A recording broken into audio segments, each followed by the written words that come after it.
Hey everybody, this is LP Games, and we are here today for a reaction. Don't get too used to these reactions. I'm not going to do them too often, but I recently found out about this video, that Voiceplay. So Voiceplay, if you don't know, they're an a cappella group. A cappella is essentially a manner of singing where you don't have any or very few instruments in the background for the audio, and you're creating those instrumental sounds. They're just using your voice or other means, other than using, like, using your body percussively or something like that. And Voiceplay is an a cappella group on YouTube that does this sort of thing. Pretty good.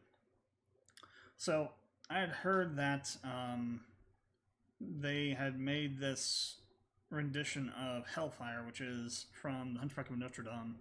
It's a Disney movie. Right off the bat, let me just say that Hunchback of Notre Dame is my favorite Disney movie, just because it's like one of the darkest ones, one of the realest ones. It has the best Disney villain of any of the Disney villains in it, Frollo. And the reason, because of that, we're going to explore through this video, because this video is a look at Frollo's state of mind during a part of towards the end of the movie.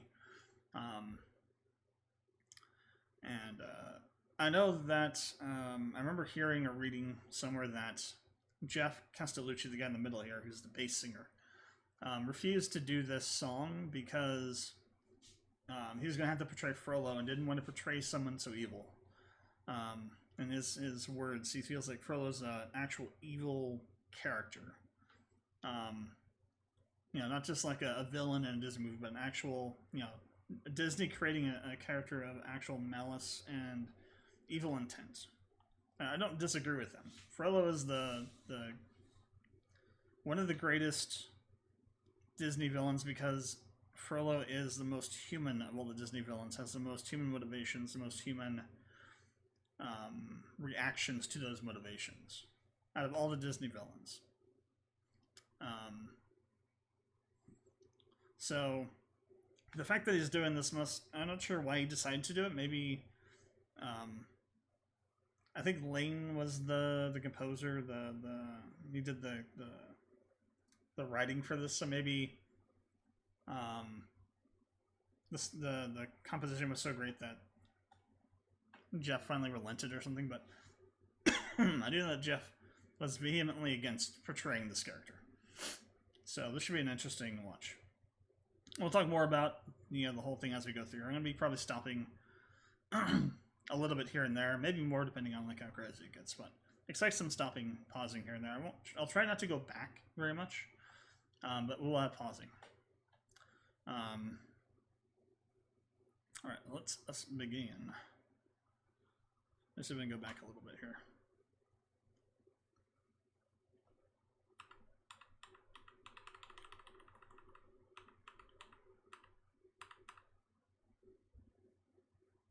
Beata Maria, you know I am a righteous man. Interesting. Of my virtue I am justly proud. Beata Maria, you know I'm so much purer than the common, vulgar, weak, licentious crowd. Then tell me, Maria, why I see her dancing there, why her smoldering eyes still scorch my soul. I feel her, I see her, the sun caught in her raven hair is blazing in me out of all control. Okay, let's stop that. I feel like they're about to drop. So that's an interesting take on this. So let's start with this first part. So at the beginning of this first part, in the original version of this, Frollo's in a cathedral, essentially crying out to Maria, essentially Mary Mother of God, for answers to questions, for help, because he has this infatuation with this gypsy from the movie called Esmeralda. It's like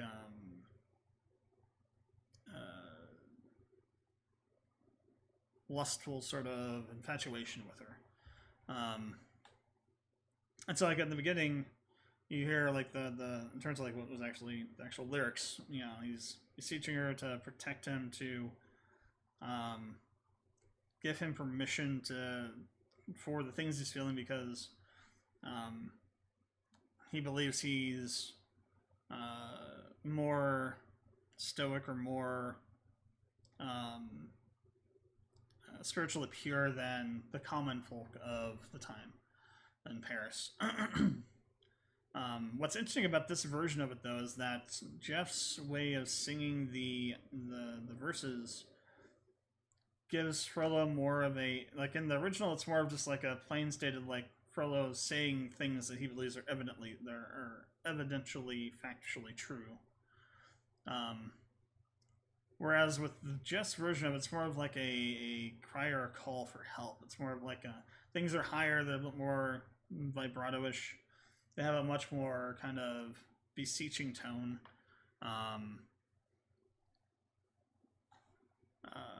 It's a really interesting take. It actually more humanizes Frollo more, I think, than the original does.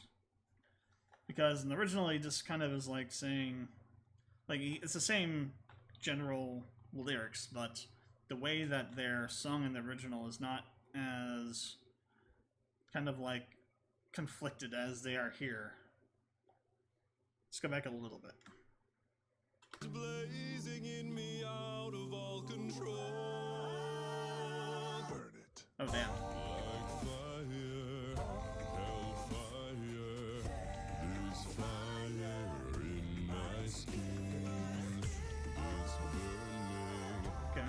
desire is turning me to Oof. So let's talk about Jeff for a second here. So Jeff Castellucci is the bass singer for Voiceplay. Also does has his own channel, his own things as well.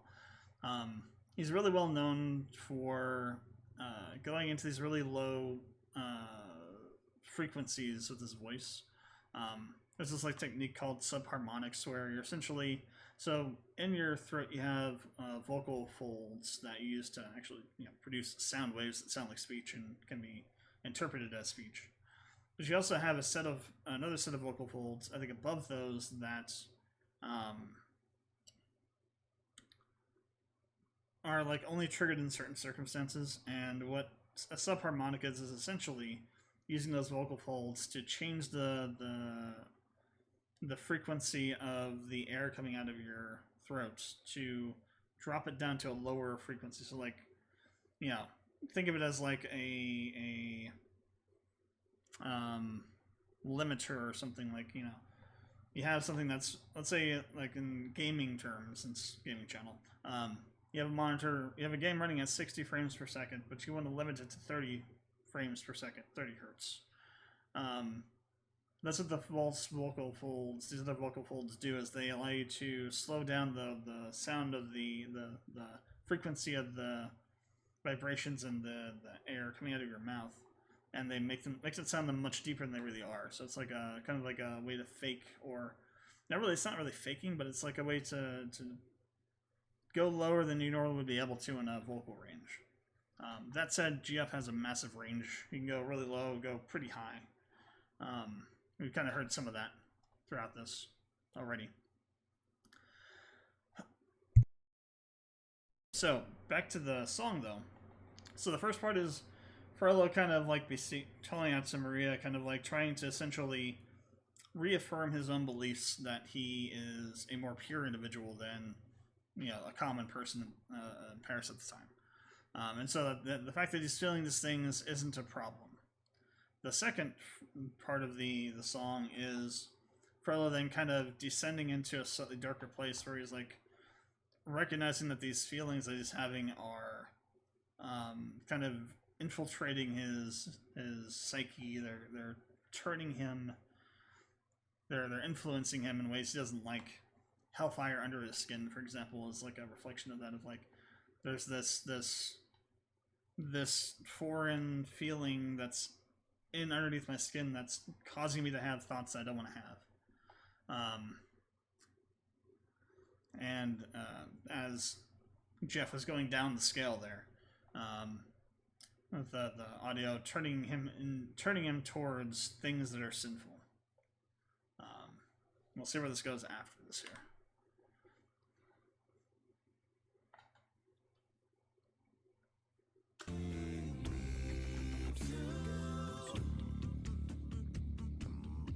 It's not my fault. I'm not the So Lane on the very end there, just showed him a second ago. That's Lane. So I think it's either him or Ellie that composed this, because they usually do the composition for these. So Lane's the beatboxer also for the group. Ellie is the tenor, and it switches to Ellie right after this. It's not my fault. I'm not to blame. It is the I think Caesar on the end there. I think he's it's like if in God's plan, he made the devil so I much think he's a tenor sort of thing. I'm not sure what his actual. Gotta go back, so I completely missed the. It is the gypsy girl, though it you set the flame. It's not my fault. Let me go back somewhere. Completely taken out of the moment, the lyrics and things. It's not my fault. Interesting. I'm not to blame. Okay. It is the gypsy girl, though it you set the flame. It's not my fault. Ooh, If in God's interesting plan, choice. he made the devil so much stronger than a man. Interesting. So, the second phrase here, or third section of the song here, is Frollo. So in the original, it's Frollo coming to realize that he may have a problem, but still not accepting that it's something that's wrong with him. He thinks it's something wrong. He doesn't think that he is the reason why there's a problem. He's blaming other things for his feelings other than himself, essentially. So like the whole thing about, it's not his fault, he's not to blame, it's a gypsy, girl that witch to the flame. Essentially, it's not my fault I'm feeling this, it's this gypsy that's caused these feelings to happen in me. And then later on,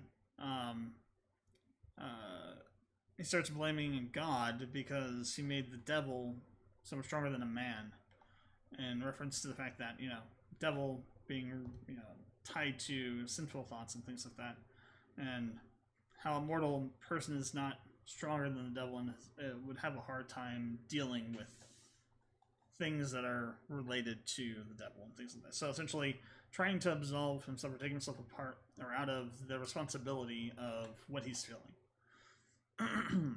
What I like about this version of it, though, is that the way that Ellie is singing those verses is much more kind of aggressive than in the original. And then Caesar's kind of almost shouting, speaking of "that's not my fault" part on his section of it, even more so. Kind of like he's trying to convince himself and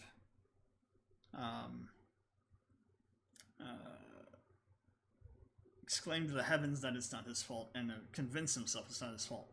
He's got some self-doubt creeping in, and then that's where the devil so much stronger than man part comes in. This is an interesting version of the song. Let's see where it goes from here. j.none is the guest singer in this one. I think that's him in the middle between Jeff and Lane. I'm pretty sure. He's been in a couple other things with them, I believe. Protect me, Maria. Don't let this Interesting, okay. spell. Don't let Haven't do this part. fire sear my flesh and bone. Destroy Esmeralda, and let her taste the fires of hell. Or else let her be mine and mine alone. What the hell? Wait a second. What was Caesar doing? Or else let her be Was he just mine and mine arrogant? alone. Yeah, he's just air guitaring and making the guitar sound. That's hilarious. So here, this is an interesting. So part of the way this song progresses, it's progressively, essentially, is Frollo descending deeper and deeper and deeper into his psychosis. And this is kind of the encapsulation of the flip here. So, first one, he's like beseeching, calling out to Maria, saying, kind of reaffirming that he's not as susceptible to these things as most people. So must be a really big deal. Second part is about him saying, okay, maybe I have a problem, but because of this, I'm having these thoughts that are not pure thoughts. Third part's about him then blaming everyone else for his problems. And this verse is about him then kind of personifying or internalizing those feelings that he didn't like before, and then the obsession sort of taking hold. He asks for Maria to destroy Esmeralda, to destroy the source of his problems, if Esmeralda will not be his to covet, essentially. And so it's kind of like this morphing of his beliefs into this darker place, into this kind of place where this obsession is starting to take hold in his psyche. Now he's asking Maria to kill and banish to hell Esmeralda if she doesn't agree to be with him. And then we're going to see that descend even further into that delusion here. I want to see what they do with this part. I've seen some other versions of people doing this song. They leave out this. There's a section in the original where there's this intermission kind of bit where there's this story moment that happens in the middle of the song, and a lot of people I see covering this song leave that part out, and I think it's a mistake because it's a really transformative section, and it really just shows Frollo giving in to his base desires and just accepting that this is what has to be done, and kind of succumbing to his obsession. And when you don't have that part in it, it's amazing how shallow it kind of sounds, going from that part that we just went through to the next part of the song. It's a real transformative moment in it. We'll see if they do it. Minister They do. Frollo the Okay. Gypsy has escaped. What? She's nowhere in the cathedral. I'm I like afraid that they're she's gone. mimicking But parts of how? the Never dialogue. mind. Get out, background. you idiot. I'll find her. Yeah, right here. I'll find her, and I'll find her if I have to burn down all of Paris. Nice. I like Jeff's acting there, actual acting. He's facial expression and everything. And this is where this happens, right? Frollo's I'll find her if I have to burn down the entire city. He's fully succumbed to his obsession and has just embraced it and is now acting upon it. And this is the moment that the movie gets extremely dark, because that actually happens. Frollo actually goes out there and starts chasing down Esmeralda and causing all kinds of hell to happen. And it's the Hunchback of Notre Dame is crazy dark as a Disney movie. You wouldn't expect it to be as dark as it is. As a kid, you don't quite understand everything. But if you go back and watch it as an adult, after having watched it as a kid, it's you come to realize, oh, this is really dark. Because essentially it's this person in a position of high power as the chancellor and magistrate of Paris, as a high position in the church, using his power and influence to attempt to force a woman to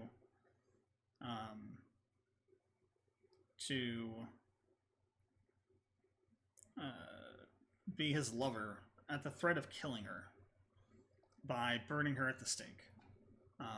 It's an insanely dark movie when you get down to it. Hellfire, dark fire. Now, Gypsy. Oh. So in the original movie, during this part, in this scene here that's happening, they have the same effect in Frollo's eyes. They kept that in here. Attention to detail, like to see it. And also, again, it's the personification of the Hellfire taking over Frollo, taking over his thoughts and his actions. And he just now is that desire, that obsession. Also, the tone of this section is darker too. Gypsy, it's your turn.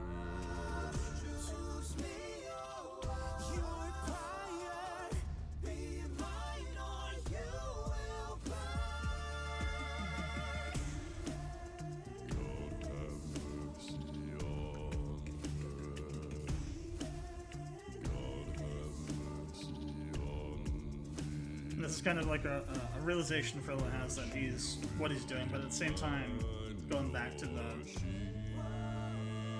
acceptance of it.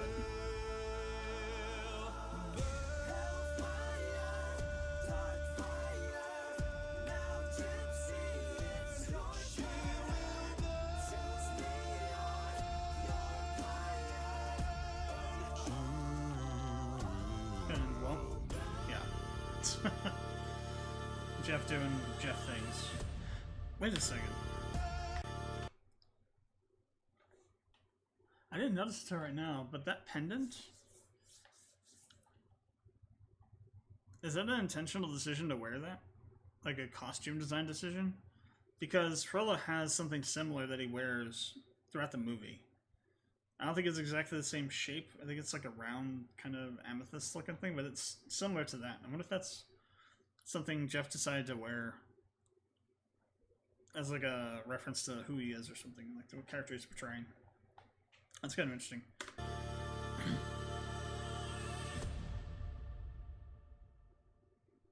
Damn. To be honest, I like this version of it more than the original. It has a lot more. There's a lot more like. Oh damn! There's a album art for you there. It has a lot more.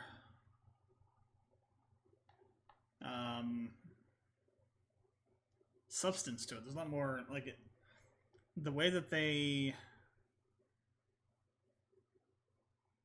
No, they got another one with Jose in it. Nice.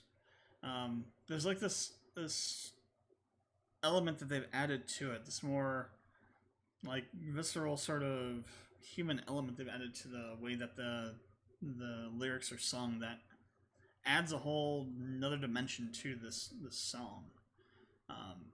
And I think it makes it way better, to be honest. That's crazy.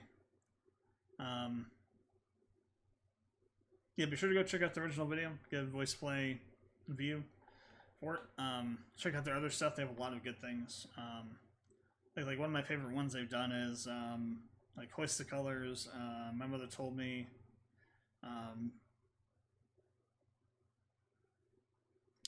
Dragonborn Comes. That was a really good one. And a couple other ones too.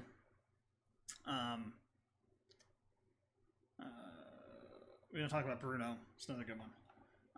They like a whole bunch of stuff. And again, Jeff has his own channel with his own things as well. He did a cover of Misty Mountains, Over the Misty Mountains, which is really nice. I'm not sure if any of the other band members have their own channels or not. They might though. Yeah, go check them out and check out all the other stuff. Pretty good. They do a pretty good job of what they do. Really talented musicians. And if you have comments, questions, leave them below. And I will see you guys for the next one of these, which will probably be the start of the Battlestar Galactica 2005 Battlestar Galactica reaction series. When that'll be, I have no clue, but it is in the works. I've actually recorded a couple, 3 or 4 episodes so far. I'm gonna try and get through like the first season and a half before I start posting it up on uploading it to YouTube though. Just because I want to get enough done that I don't have to worry about crunching it in with everything else that I have going on at the moment. But yeah, catch you guys for the next one of these. Till then, this is LMP Games, and I'll see you guys later.